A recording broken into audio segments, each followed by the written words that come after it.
Olá pessoal, tudo bem? O vídeo de hoje então é a minha irmã de novo nesse canal. Pra quem não conhece, se apresente. Eu sou a Bárbara e é isso. Sou a irmã mais velha da Bia, somos só nós duas irmãs por parte de mãe e pai. Eu tenho 31 anos, 3 filhos e um cachorro. Bom, e o vídeo de hoje então a gente vai contar a nossa história. Muitas pessoas perguntam: Bia, cadê sua mãe? O que aconteceu com sua mãe? Conta a sua história de vida, e a gente nunca comentou num vídeo. Por que eu trouxe a Bárbara hoje? A Babi sabe muito mais do que eu o que aconteceu. Vocês viram já no título, nossa mãe faleceu quando eu era muito nova, então eu não lembro. Então eu trouxe a Babi pra contar essa história pra vocês, contar a nossa história. Porque a nossa história é muito bonita. A gente tava, antes de fazer esse vídeo, a gente tava comentando lá embaixo, juntando algumas coisas pra poder colocar aqui. E a Babi falou que essa história dava um filme. É muito lindo, a gente veio compartilhar com vocês. Então vamos lá começar do começo. Bárbara, você vai ser a narradora dessa história. E é legal porque diziam assim, né? Não tenha um filho só, porque o irmão sempre vai ser o guardião das memórias, né? É verdade, às vezes os pais veem as situações, falam... Eu vejo aqui por casa, tentando puxar um raciocínio correto. Eu tenho 2 meninos e a Isabela, né? O Leonardo e o Cauê, às vezes, eu vou lá, brigo com eles e tal, eles vão lá pro quarto e devem ficar lá. Você vê, a mãe falou assim, fez aquilo, nossa, eu jamais devia ter feito, um abraça o outro, ou brigam, ou não sei o quê. Então essas memórias são só deles, eu não vejo o que acontece quando eles viram as costas, quando eles estão juntos. Mas os irmãos sempre vão ter as maiores memórias, muito mais do que pai e mãe, as maiores memórias pra contar um pro outro quando eles forem mais velhos, né? Da perspectiva deles enquanto criança. Então a Bia, eu sempre falei assim, que a Bia, ela não lembra muito da nossa mãe, porque a Bia tinha 6 anos, recém-feito 6, né? Porque a Bia faz 6 em janeiro e a nossa mãe falece em fevereiro. Então ela não lembra muito, mas também não sofre muito. Como eu tinha 13, eu já lembro muito, já peguei muito a fase da doença e já sofri muito mais, porque eu tava na adolescência, sendo criada pelo pai, cuidando da irmã de 6 anos, então eu sofri muito mais. Eu ficava pensando, o que será que seria melhor? Eu ser como a Bia, não lembrar de nada e também não sofrer, ou ser como eu, que lembro, passei um perrengue durante a fase final dela, né, da doença, e ter ficado sozinha na adolescência, enfim, né? Então até quando a gente tava tentando contextualizar isso, a gente começou a puxar lá atrás a história de vida da minha mãe mesmo, né? Antes da gente, então falando bem rapidinho pra não ficar super cansativo, que nem as blogueiras falam, né? Vou falar rápido pra não ficar super cansativo, mas a minha avó, engravida da minha mãe avó tinha só 15 anos. Desculpa, avó, se é um a mais ou um a menos, mas é tipo isso, bem nova. E daí a minha avó precisa sair lá de União da Vitória, onde ela morava, e queria tentar a vida em Curitiba, uma vez que ela já estava sendo mãe solteira da nossa mãe. E ela deixa a minha mãe lá em União da Vitória, num orfanato, pra poder vir tentar alguma coisa, pra daí buscar a nossa mãe, né? Então minha avó vem pra cá, vai trabalhar numa casa de família, conta que tem uma filha, e essa senhora, a dona Elma... Meu Deus, ela lembra o nome? Não, a Grace me contou hoje de manhã. A dona Elma fala pra ela, vai buscar a sua filha que ela pode morar aqui. Então minha avó vai buscar a minha mãe, e a parte triste dela era que minha mãe era bem loirinha, assim, que nem a Bia, e chegou lá, ela tava de cabelo cortado ou raspado, não lembro, por conta de piolhos. E daí a minha avó traz minha mãe pra cá. Então elas moram juntas, as duas, numa casa de família, enquanto minha avó trabalhava. E daí a minha avó conhece um homem 20 ou 30 anos mais velho que ela, casa, tem 4 filhas, e daí a minha mãe morava na casa também. E quando eles têm 3 filhas juntos, desculpa, e quando minha avó tava grávida da nossa tia Amanda, que tem praticamente a minha idade, a minha avó engravida e tá lá com seus 8 meses pra ganhar a Amanda, o marido dela tem um ataque do coração e morre. E daí tanto que a minha avó tá vendo a situação do enterro do padrasto da minha mãe. Nisso, a família do meu pai, que moravam na mesma rua, minha avó por parte de mãe, nosso avô por parte de pai, super amigos, ali meu avô vai ajudar a senhora viúva a cuidar de tudo aquilo, e o meu pai e a minha mãe acabam ficando juntos, o meu pai com 27 anos na época, minha mãe com 15, e minha mãe fica grávida de mim. Minha avó tira minha mãe de casa, o meu pai então começa uma vida com a minha mãe. O nosso pai era caminhoneiro na época, minha mãe fazia cursinho pra prestar vestibular, que eles contavam isso por muito tempo, né, que meu pai ia de caminhãozão desses de mudança até o centro, buscar ela no antigo Camões lá, pra voltar pra casa. Minha mãe era uma adolescente, tá? Minha mãe teve eu com 15, em setembro, em outubro ela fez 16, então uma criança, né, praticamente assim. E gente, eu tô descobrindo toda a história com vocês aqui, por isso que eu tô super antenada, porque essa história eu não conheço. Beleza, então daí minha mãe com 15, meu pai com 27 e essa história aí. Daí minha mãe me cuidando, e é com a ajuda das irmãs também, que as irmãs na época eram adolescentinhas, pré-adolescentes, enfim, ajudando ali, vindo ficar em casa também, que a gente morava no Boqueirão, tudo meio próximo ali, uns pra cima da Marechal, outros pra baixo, tudo por ali. Beleza, daí até que meu pai e minha mãe construíram uma estrutura familiar e minha mãe ficou grávida de gêmeos quando eu tinha, acabei não fazendo as contas antes, mas eu acho que eu tinha 5 anos. Ela ficou grávida do Caio e do Kaique, eram 2 meninos gêmeos idênticos que faleceram depois que nasceram. Um eu acho que com alguns dias e o outro um mês depois. O pai falou que foi uma semana e um mês. Então deve ser isso, uma semana e um mês depois, tá? Até minha mãe falava que se tivesse o Caio e o Kaique não teria Bia. Então daí tem essa questão do falecimento dos gêmeos, eu lembro bem do velório deles em casa, assim, né? Não senti muito na época, eu tinha 5 anos, eu nem lembro da minha mãe grávida deles, eu só lembro dessa cena do velório deles. E daí, quando eu tinha 7, a minha mãe engravidou de novo, engravidou da Bia. Minha mãe tinha 23, né? Que alegria! Só que não, eu não gostei da ideia. E daí a mãe fica grávida da Bia, daí eu lembro mais, assim, da mãe bem barriguda e tal, indo pro hospital pra ganhar a Bia, volta pra casa, traz a Bia, né, aquele bebezinho pretinho, não dá pra acreditar, mas ela era bem pretinha, assim. Como? Não sei. E daí traz a Bia pra casa, muito legal essa época. Eu queria afogá-la, enforcá-la.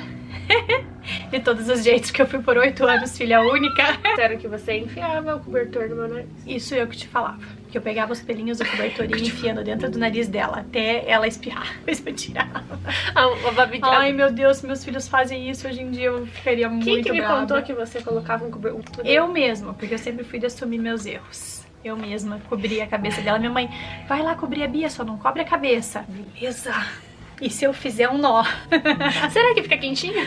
Será que dá? Bom, mas então, quando eu tinha 10 anos, foi quando, numa madrugada, eu acordei com a minha mãe chorando em casa. E daí eu lembro que eu nem levantei da cama, só falei, pai, o que tá acontecendo aí? E ele falou, sua mãe tá com muita dor de cabeça, mas não é nada, pode voltar a dormir. Lembro que foi só isso aí. Naquele período, que era bem fim de ano, assim, eu lembro que nós íamos viajar no feriado de 15 de novembro, que se eu não me engano é o aniversário da Oneide, que era a atual esposa do nosso avô, Valdemar, que faleceu no ano passado. E o carro tinha filmadora, trabalho do meu pai, presente, porque nós iríamos pra esse aniversário na praia. A gente abre a porta pra ir pra praia, tinham roubado o carro de dentro de um condomínio fechado. Diz que outro vizinho escutou e tal, mas nós não. Aquilo era pra acontecer, né? E daí roubam o carro e bem naquele período, pai, você que é bom de data, talvez fique chateado se eu errar alguma coisa, mas bem naquele período, a minha mãe tem essa dor de cabeça. E daí eu lembro que eles foram pro hospital evangélico aqui em Curitiba de ônibus, que a gente morava ali perto, eles já foram de ônibus pra lá, porque naquela situação tinham roubado o carro, e estamos falando aí de uns quase 20 anos atrás, né? Então a mãe tinha quantos anos aí? 25, 26, né? Ela morreu com 29, ela deve ter descoberto com 25 anos, né? Ali 25 pra 26, né? Talvez tenha feito 26 em outubro, daí isso foi em novembro, dezembro. E nós temos uma tia médica, beijo, Daya Torres, e ela fazia residência no evangélico nessa época, e minha mãe foi lá, fizeram uma tomografia na minha mãe e dispensaram ela. Nisso, meu pai e minha mãe saem do evangélico, vão pra casa lá da Oneide, que é a mãe dessa minha tia, que é essa que eu falei que tava fazendo aniversário no dia do roubo do carro, e ligam pra lá,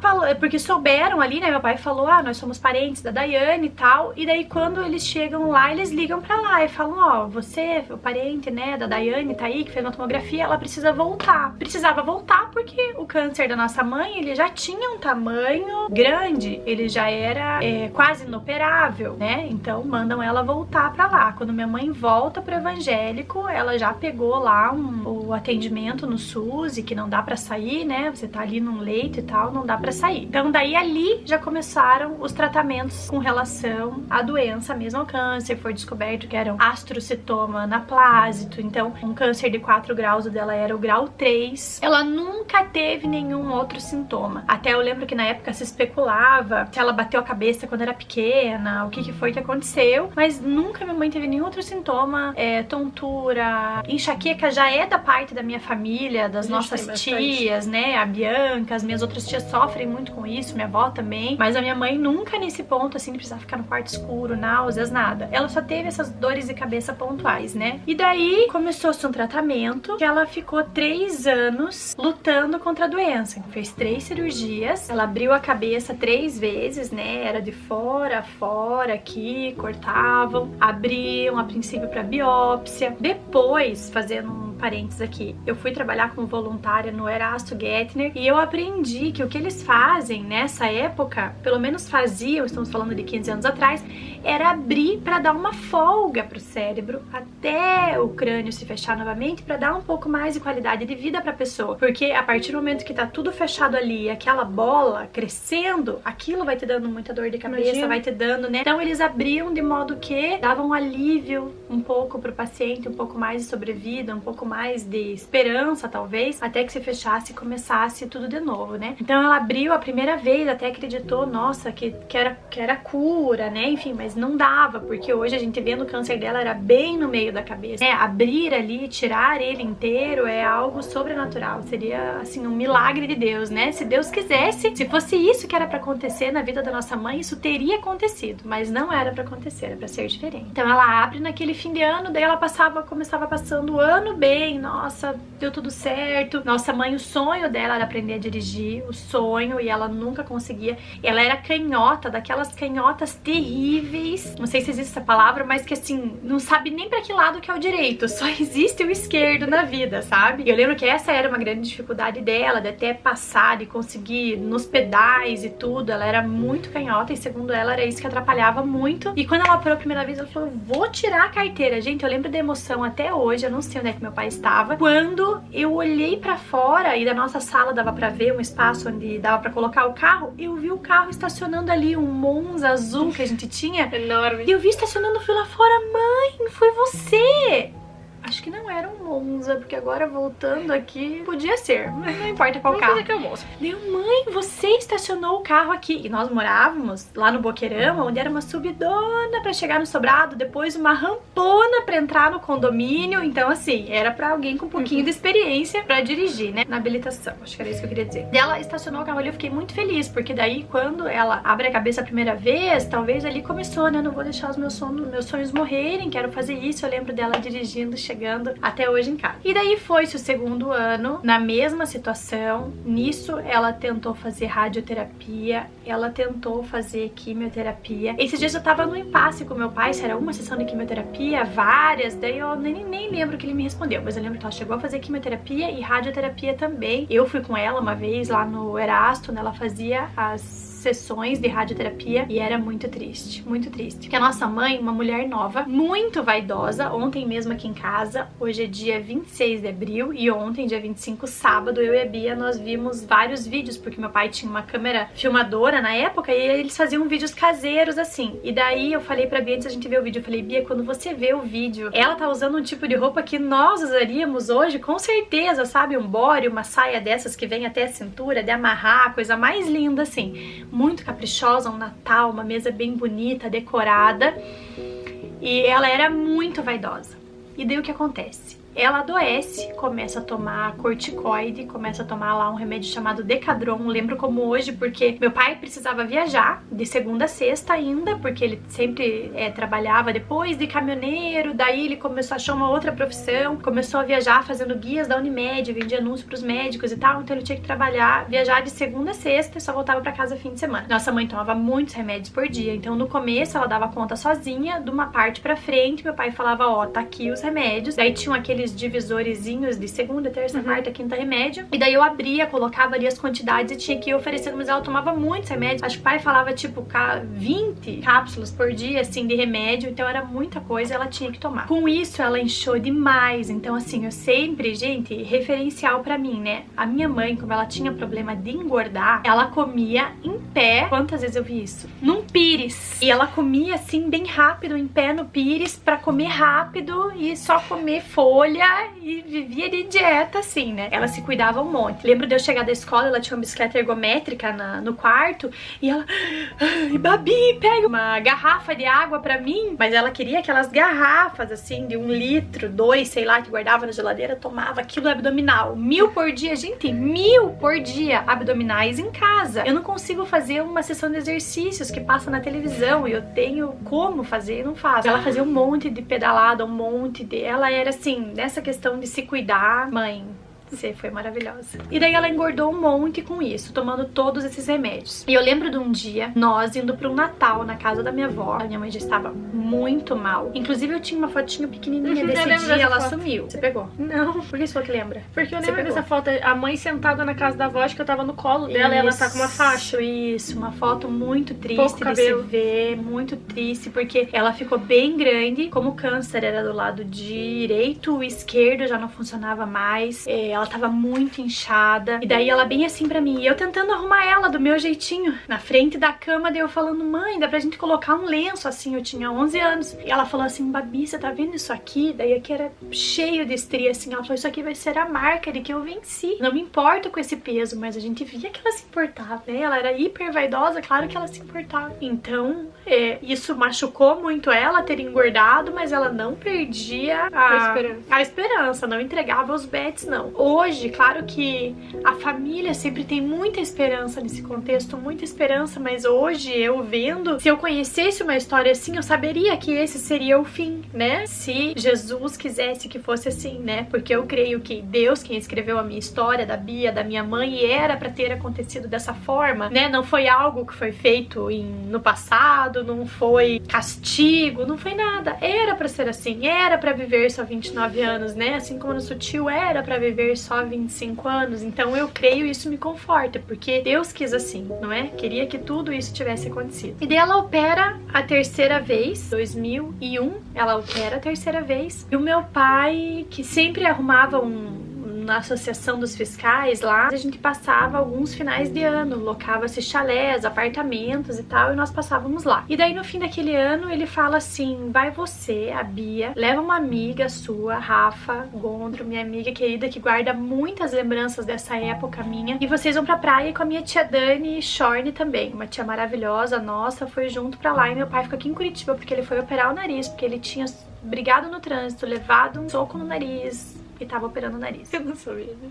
E daí lá na praia, minha mãe já sem mexer o lado direito, com muito sobrepeso, nós estamos falando assim, que ela pesava 56, 60 e já tava com 100 e alguma coisa, então ela dobrou o peso dela, né? Isso era difícil de locomoção, porque ela não tinha força nem na perna nem no braço, isso era muito difícil pra nós. E daí eu lembro que ela tomou banho ou usou o vaso, e daí a gente precisou tirar ela e ela caiu entre uma cama e um guarda-roupa. Eu e minha tia, a gente não conseguiu levantar ela dali. E ela começou a passar muito mal. Se eu não me engano, ela teve uma crise convulsiva porque ela já estava tendo, né, em casa durante aquele ano. Muitas vezes eu precisei ir atrás dos vizinhos, assim. Tinha 12 anos, meu pai viajava e minha mãe tinha crises convulsivas em casa. Então, a nossa mãe ia ter crise convulsiva, começava a ter espasmos, e eu, quando via aquilo, já corria, chamava a vizinha vinha pra casa, acudia e tal. Então, eu precisei muito dos vizinhos naquela época. Então, ela caiu ali entre esse guarda-roupa e essa cama e teve uma crise convulsiva, e eu e minha tia, ou minha tia somente, não lembro, ligou para um posto de saúde que tinha ali em Guaratuba, que era próximo, e eles vieram buscar a minha mãe. Foi a última vez que eu vi ela viva. Foi quando vieram buscar ela de maca lá. E eles levaram ela, e ela teve outra crise de convulsão, ligaram pro meu pai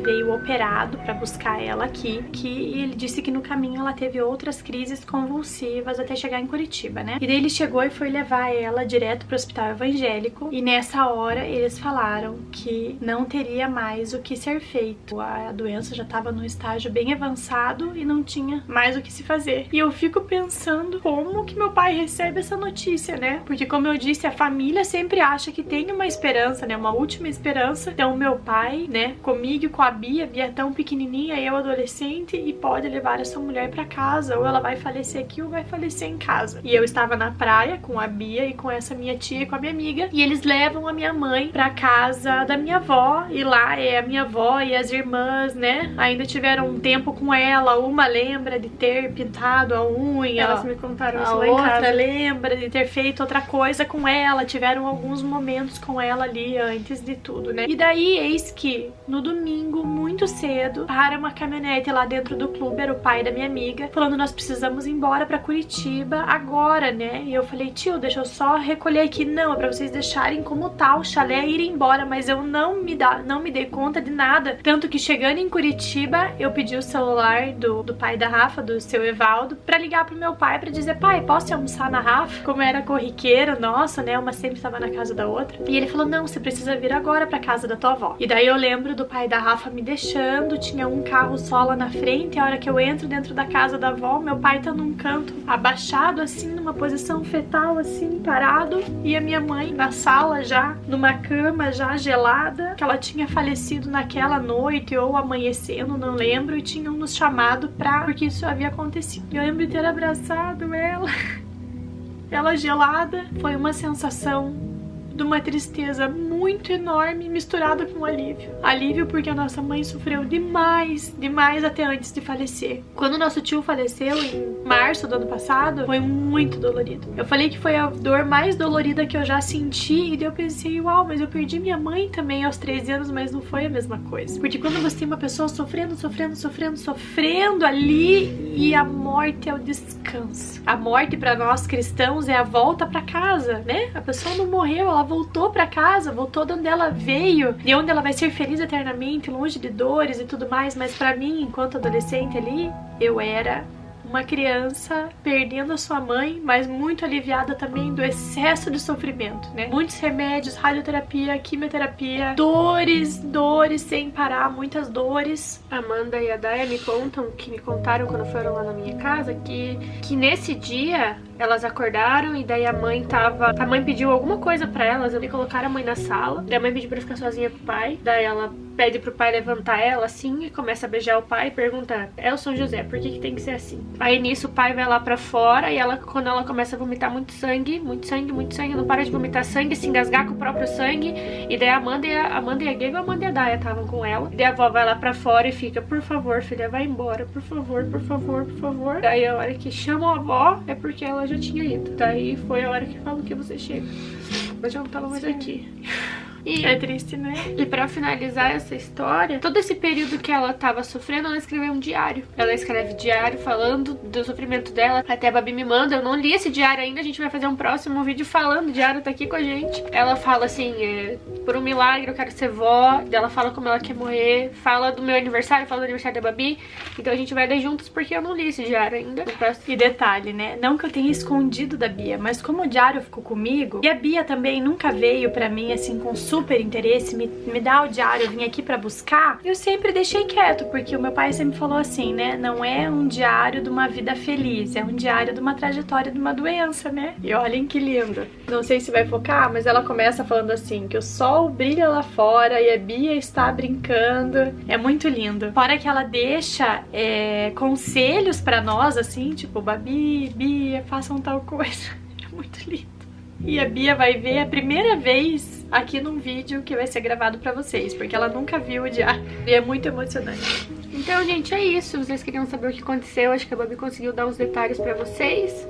Eu vou tentar me recompor agora. E eu espero que vocês tenham gostado. E no próximo vídeo, então, esperem que vai ter diário da nossa mãe. Algo muito legal. E mães e futuras mamães, façam um diário. Vocês não durarão pra sempre. Eu não durarei pra sempre. Eu já fiz um diário pras 3 crianças. E lá eu fiz um diário de orações, que durante 40 dias consecutivos eu fazia uma oração pra cada um, uma oração escrita para cada um, muitas vezes falando de acontecimentos do dia, da época que estavam envolvendo nossa família, para que eles leiam um dia e se lembrem com muito carinho da minha preocupação e das minhas orações por ele. Poder ler isso aqui hoje é incrível, eu tava falando ontem. Ter os vídeos dela é incrível, né? Tem tantas pessoas que só dependem da memória para se lembrar de pai e mãe, e nós temos imagens, temos o diário, e é muito maravilhoso, né, Pelac?